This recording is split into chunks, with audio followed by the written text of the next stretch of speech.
Сәтті өтсін. Сәтті өтсін. Ой, рахмет. Сәлеметсіздер. Сәлеметсіздер. Сеніңіздер. Бүгінгі сабағымыз сәтті өтуін тілейміз. Ой, рахмет. Төлетіңіздер. Bir кезден алып, bir ата-анасынан алып, үй баласын. Аламыз. Сәлеметсіздер, достар. Сәлеметсіздер, әзирлер. Бүгінгі сабақ сәтті тілейміз. Ой, рахмет. Bir кезден алды. Сөйтіп, насырын айналып, жинап тұра беріңіздер. Саламатсыздар ма ата-аналар, оқушылар, бүгінгі сабаққа сәттілік, бәрімізге денсаулық тілеймін жаман болсын. Рахмет. Жоқ, бір ата-ана, екі бір баласы алсын.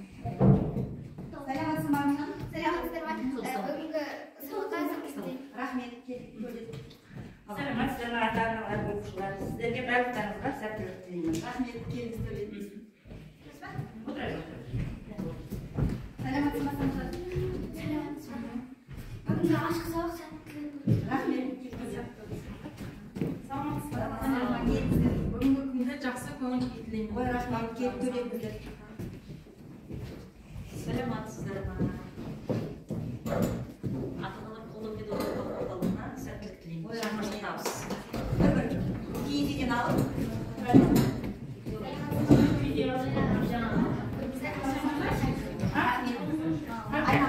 aynalıp Rahmet.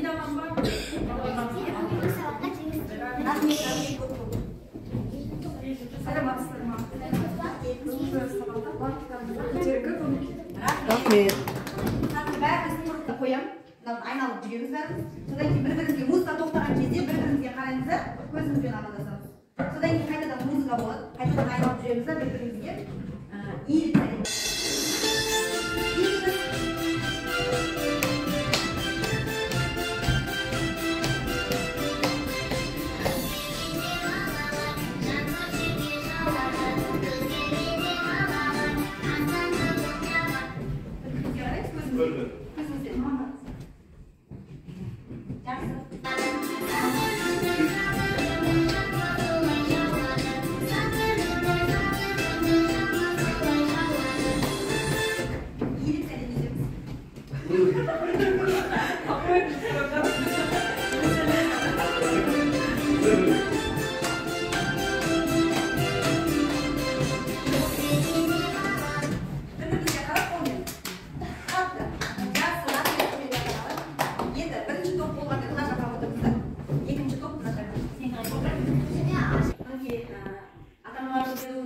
Қолдау орталығының жоспарына сәйкес осы қаңтар айы маған түскен екен, мынандай тақырыпта баланың тапқырлығы мен эрудициясын қалай дамытуға болады екен.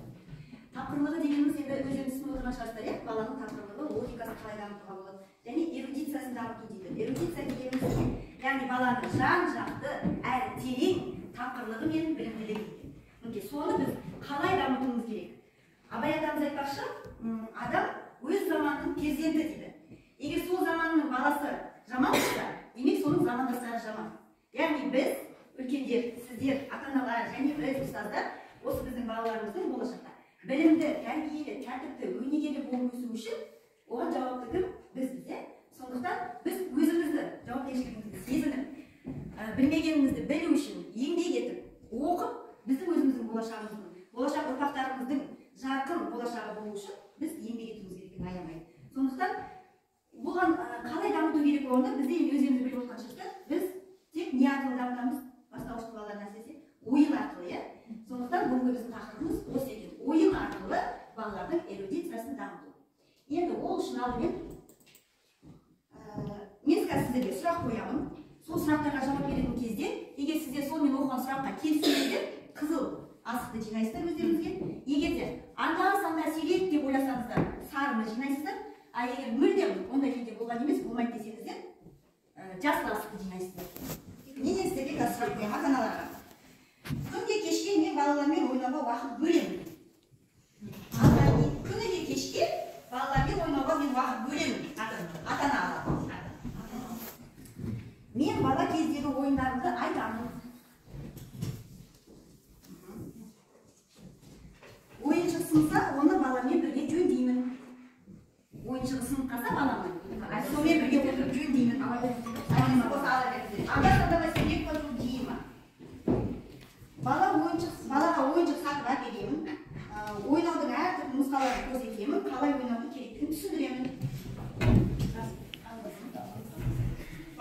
болашақтағы ойындары мен ойыншықтары туралы әңгімесін тыңдаймын. Мен барын біраз уақытқа айырмаймын. Болады ғой кейбір ата-аналар. Ақыр сабақ оқымайсыңдар. Болды, ана ойыншықпен ойнамайсың деп ойыншығын тығып тастайтын ата-аналар болады, иә? Солай жазалайсыздар ма? Жақсы. Енді жауабын тыңдап көрейік. Егер сіздің үстеліңізде қызыл астықтар көбірек болса, сіздің үйіңізде ойын әрқашан болады. 3-3. Сізде демек үйіңізде мүлдем ойын жоқ екен, иә? Мүлдем ойнамайды екенбіз. Сізде де мүлдем ойнамайды екенбіз. Тең, жақсы, керемет. Құрметті ата-аналар, ойынды біз балалармен күніге кешке ойнауымыз қажет екен. Балаларға көңіл бөлуіміз керек, әр ойынның әдіс-тәсілін түсіндіруіміз керек. Солай ғана біз олардың тапқырлығын, логикасын, эрудициясын дамытады екенбіз. Аптасына бір рет сіздерге тапсырма.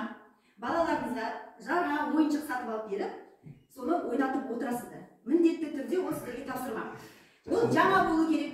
Және өздеріңіз бұрын ойнаған ойындарыңызды жаңалауға да болады. Немесе дәл сол нұсқада балаларыңызға міндетті түрде аптасына бір рет көңіл бөліп 1 сағат ойнаңыздар. Бұл сіздерге тапсырма. Яғни осылай ғана біз балалардың эрудициясын дамыта аламыз. Жақсы. Келесі тапсырма бізде енді 2 топқа тапсырма берейік. Геометриялық фигураларды пайдалану арқылы төге салайын деймін. Жануарларды, қоян, қасқыр, машина, ерге құрастыруға болады. Ал қай топ бірінші құрастыруға болады?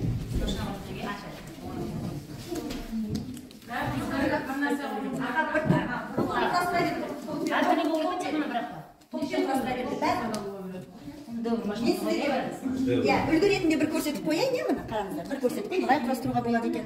Міне қараңыздар. Былай құрастыруға болады. Паровоз құрастыруға болады. Қасқырды қараңыздар.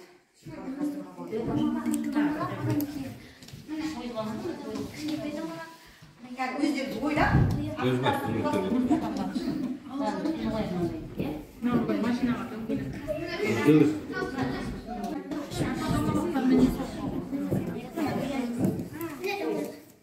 Koy.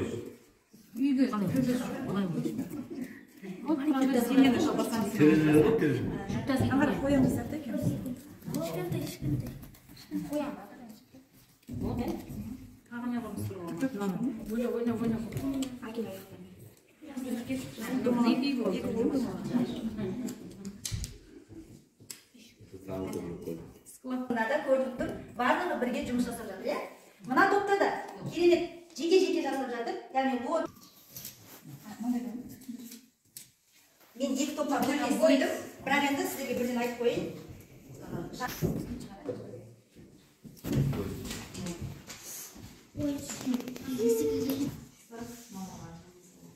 Дауысты дыбыстан басталады, ішкі шеңбер барамыз. Ақжан, дауысты дыбыстан басталатындар. Екеу ақ па? Жақсы, тамаша. Екеуіміз ішкі шеңбер болды. Қайтадан орнымызға тұрамыз. Кімнің есімі дауыссыз дыбыстардан басталады? Жақсы. Қайтадан орнымызға тұрамыз, тамаша. Кімнің есімі 2 буынға бөлінеді? Қане, буынға бөлейікші. Буынға бөлейікші. Тамаша. Дұрыс, шатасына жоқ екен? Райхан. Ақжан. Майра. Санжа. 3 буын, тамаша, жақсы. Енді ортаға тұрамыз. 3 буынға бөлінетін сөздер қойған есім. Кім? Есімі? Тамаша. Ай, зейде 3 буын болады. Жақсы, тамаша. Мінекей, осы арқылы да баланың білімін жеткізуге болады екен. Орындарыңызға отыра беріңіздер. Жасылда не қандай сөздер бар? Соны айтып шығасыздар. Жасыл деген кезде не елестетеді? Сіздер домалақ. Домалақ деген кезде кезек-кезек соғын. Домалақ деген кезде мысалы зат айтасыздар. Ал қай бастайды? Жасыл болса болды. Қай жерден бастайды? Мына жерден бастайды. Мен жасыл дедім. Шырша, тамаша. Жасыл ма? Дұрыс. Саржана. Жайлау. Жайлау дейді. Тағы да. Жалғастыра берсеңіздер болады. Мысалы, жасыл бал. Жасыл пияр. Жасыл груша. Жасыл жапырақ. Жасыл помидор. Тамаша. Жасыл деген кезде не көзіне көрінеді? Соны айтып өтті. Жасыл көрік. Жасыл ас. Жасыл ас. дейді. Тоқтағанша айта бересіз. Жасыл тоқия. Ой, тақия. Тақия дейді. Тағы да жасылдар мысалы өзі кәдімгі табиғи заттар да бар ғой. Соларды айта бересіз. Жасыл деп бар. Қарбыз десеңіз болады, қияр десеңіз болады. Қабан деген сияқты. Жасыл жапырақ. Жасыл жапырақ дейді. Жасыл шалқан. Шалқан десеңіз. Киви бар. Сіздер енді домалақ. Думақ. Доп. Шар. Әшін аттарын айта бересіңіздер болады. Алма. Жоқ, атын айта берсеңіздер болады. Сосын доп. Дұрыс айтады. Дөңгелек. Дөңгелек. Домалақ. Шаңырақ. Шаңырақ. Тамаша. Арбуз. Тамаша.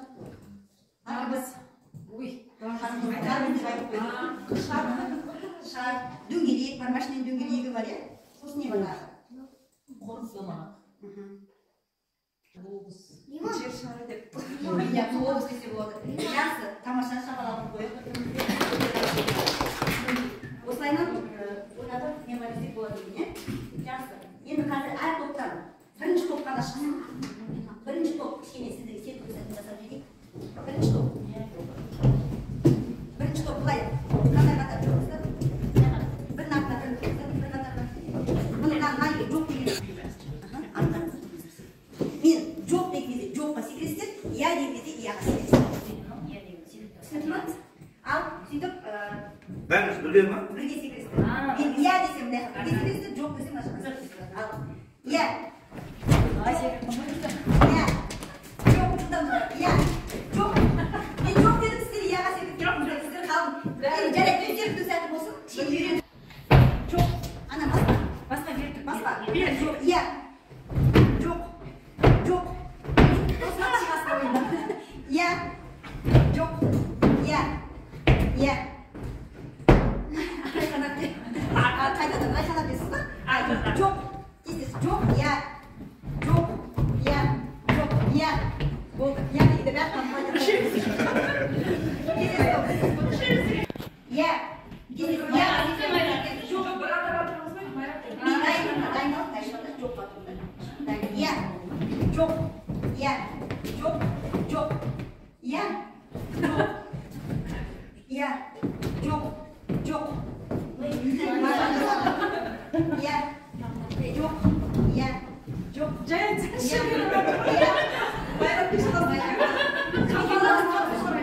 Жылдамдыққа үйретеді ғой бала. Иә. Бәрі. Жақсы, рахмет сіздерге. Өз-өздеріңізге қошеметтеп қойсаңыздар.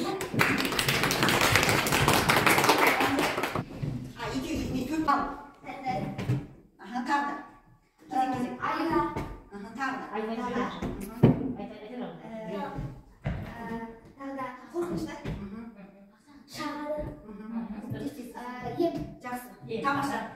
Жеңімпаз ақтау. Өлеге қатама келіңіздер.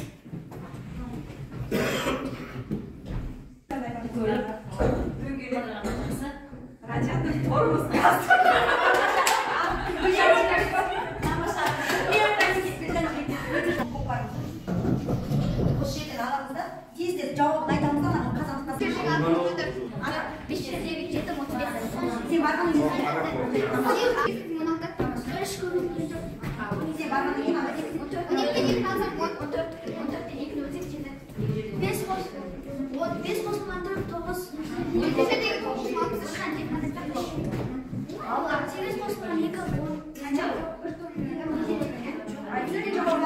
На топ шықсаңыздар.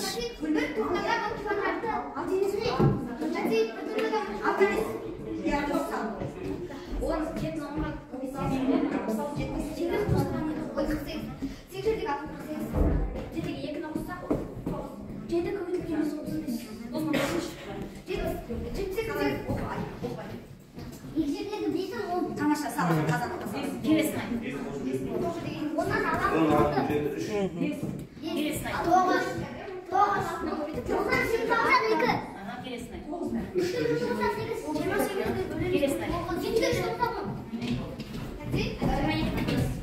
Қазір санаймыз кімде қанша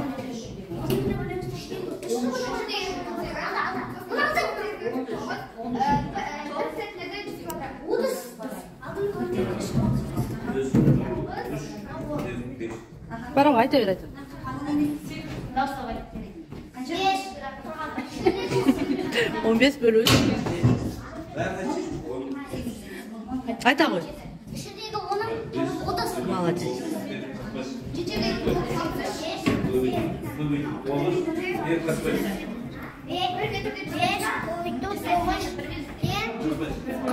Молодец. Бір метрде қанша? Бір метр?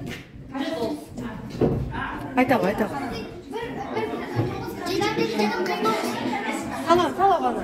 Сосын сал.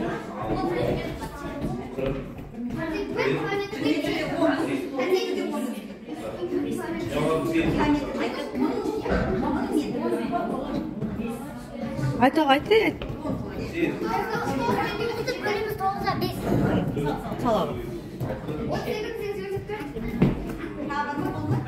Біреу бар екен.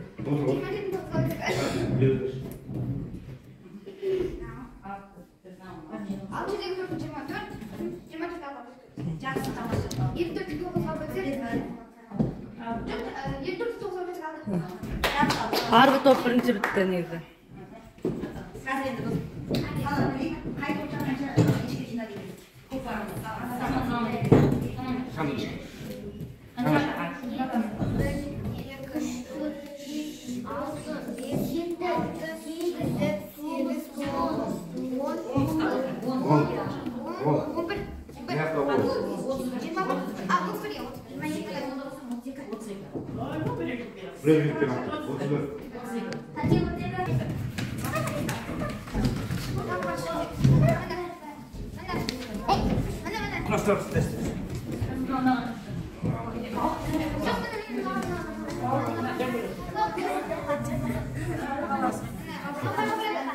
Ортасына барады. Жирап тастап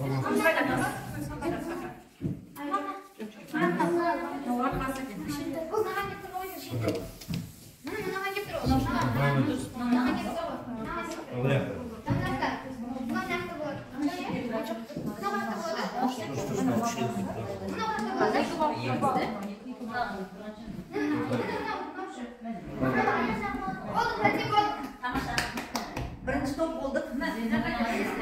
Бірінші топ келді.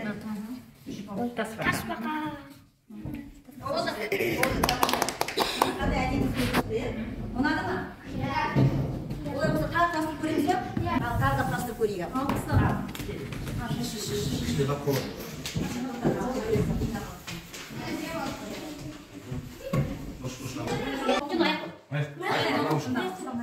Қолға топ шаңдар жасаймыз. Шаңдар жасаймыз.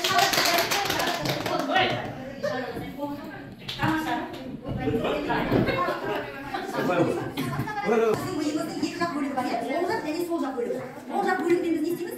Оң жақ бөлігімізбен түстерді ажыратамыз да, сол жақ бөлігімізбен оқимыз. Сондықтан сіздер оқымайсыздар, тек қана оң жақ миыңызбен оянып түстерін ғана азайсыздар. Жақсы. Ал түсін айтыңызшы. Түсін айтамыз. Оқымаймыз. Сары, қызыл, көк, сары, күлгін, қызғылт, Қызыл емес, қызыл емес. Жасыл ғой? жасыл. Тек қана түсін айтамыз. Жасыл, қызыл, сары, күлгін, жасыл, қызыл, қара, сары, сұр, көк, қоңыр, сары, қызыл, сары, жасыл, күлгін. Сол жақ миымыз оқ қоя береді. Сол жақ миымыз оқ қоя береді. Сары, жасыл, қара, қызыл. Жасыл емес мынау. Түсін атайсыз, мынау сары емес, мынау көк, қара. Мен қайсысын оқуым ғой? Мынау қара, тек қана түсін атайсыз. Сұр, қызыл, жасыл, сары, көк, қызыл, жасыл. Мидың оң жақ бөлігі бізге жұмыс жасап айтады. Қара, сұр, қызыл, жасыл, сары, жасыл, қызыл, күлгін, жасыл, сары, қызыл, көк, қоңыр, қара, қызыл, сары, жасыл, күлгін, қызыл, жасыл, күлгін, көк, жасыл, қоңыр, қара, жасыл, сары, сұр, қызыл, сары, күлгін, күлгін, жасыл, көк, қоңыр, жасыл, көк, қара, қызыл, сары, қызыл, қара, сары, қара, жасыл, күлгін, көк. Жақсы, рахмет.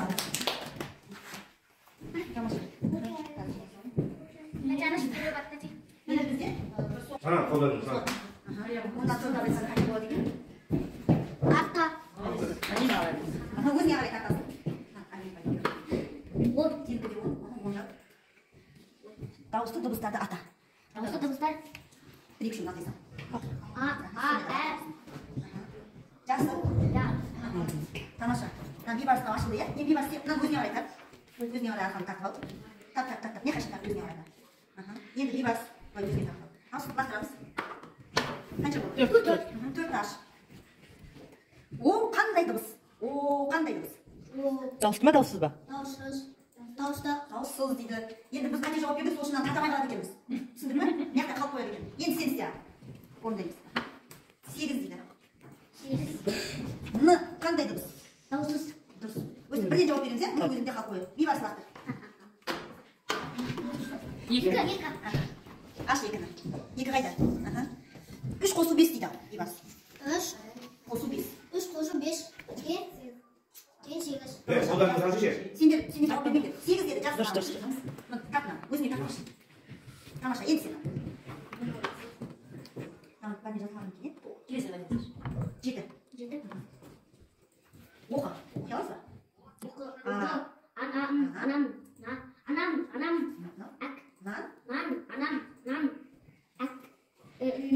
Жақсы. Әкелді. Анам мынаны әкелді деп сөйледі. Тамаша. Шапалақ от қойып қояды. Ал бейбарыс. Лақтыр. 3. Ал сен оқы шамын. Тек оқы дейді. Тек оқы. Не деді? Мына жерге. Лақтыр. Шыққан жерін лақтырамыз. 8 дейді. 8 алып тұр. Әді 9 алып тұр. 5 алып. Д қандай дыбыс дейді? Дауыссыз. Жақсы. Тамаша. Тек өзі тез орындайсың. Бейбарыс. Бейбарыс. 3. Мына бәрін мен қолына алып. 3 болып қойды. Дауыссыз дыбыстарды ата дейді. Бейбарыс. Дауыссыз дыбыстарды ата. 1-2 болса, 2 болса. Дауыссыз. Дауыссыз ата. Ба. За. Тамаша, ермек мәк тат өзіне алады. Жақсы. Мә жылдан бастырамыз. Мә 3 тағады. 3. Алты қосу 2. Кейін 8. Тартқан өзіне тартамыз, бастырамыз. Жылдан тартамыз. Өзіне тартамыз. 3. 3 қосты бір, 9 аша еді. Сенде бағана болып тұрды, айтамды. 5 қосу 3 қанша болады? 5 қосу 3 артта. Жақсы, дұрыстап есепте. 5 қосу 3. Асықпа есепте. 5 қосу 3. Кейін артта. Жоқ, дұрыстап есепте. 5 қосу 3. Қанша болады екен? 3. 8. 8 дейді, жақсы. Енді 4-ке тартамыз. 2. Аша еді.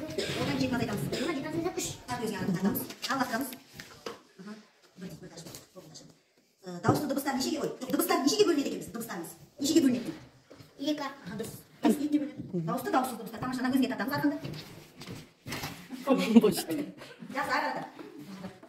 Тасма. Ақтырамыз, ақтырамыз. Оқы. Оқ. Мына қ. Қай. Қой.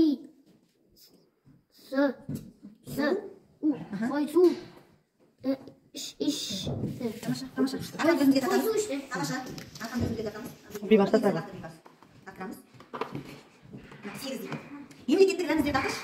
Қандай рәміздер бар? Жол. Тамаша. Аттан. Ту. Жол. Ертаба. Керемет. Тамаша өзіңе тартамыз арқанды. Тартып аламыз арқанды, мен оқтатып алдым. Арқанды. Мына, көрші аламыз. 190 азайт. Тамаша. Тағы өзіңе. Мына жерге бар. Ал 7 дейді. 7-ге 2 қосамыз.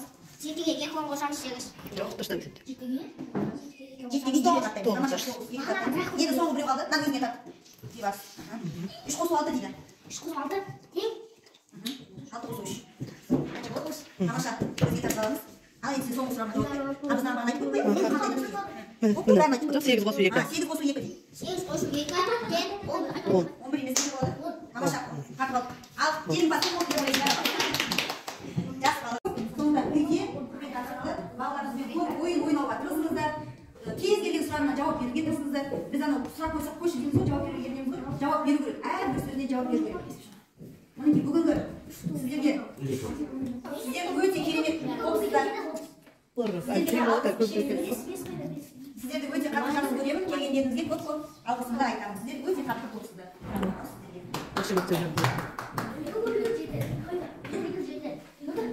Бүгін не келді?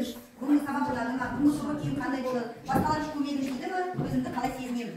Мынаған кері байланысты жазып жіберсеңіздер. Ата-аналар, оқушылар. Ата-аналар жасаңыздар. қарындастар не үйрендіңдер қай ойын ұнады сендерге қай ойын сендерді мысалы ойлауға беттерді арттырды қайсысы тиімді деп ойлайсыздар